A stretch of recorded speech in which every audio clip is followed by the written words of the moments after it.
بسم اللہ الرحمن الرحیم۔ شروع اللہ کے نام سے جو بڑا مہربان نہایت رحم کرنے والا ہے۔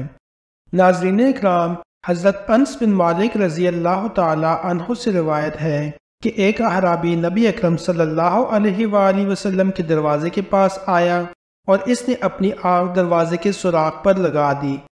نبی اکرم صلی اللہ علیہ وآلہ وسلم نے اس کو دیکھ لیا اور آپ ایک تیز دھار والی چیز یا ایک نوکدار لکڑی لے کر اس کی طرف چلے تاکہ اس کی آنکھ پھوڑ دیں۔ جب اس نے آپ کو آتے دیکھا تو آنکھ پیچھے ہٹا دی، یعنی پیچھے ہٹ گیا۔ نبی اکرم صلی اللہ علیہ وآلہ وسلم نے اسے غصے کے ساتھ فرمایا، اگر تو اسی طرح کھڑا رہتا تو میں تیری آنکھ پھوڑ دیتا۔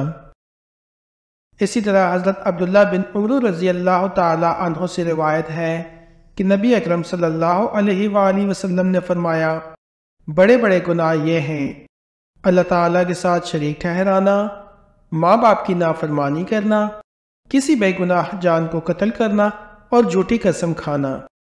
ایک اور روایت میں ہے کہ حضرت ابو مسعود انصاری رضی اللہ تعالی عنہ بیان کرتے ہیں کہ ایک آدمی مہار والی اونٹنی لے کر آیا تو اس نے عرض کیا، یہ اللہ کی راہ میں وقف ہے۔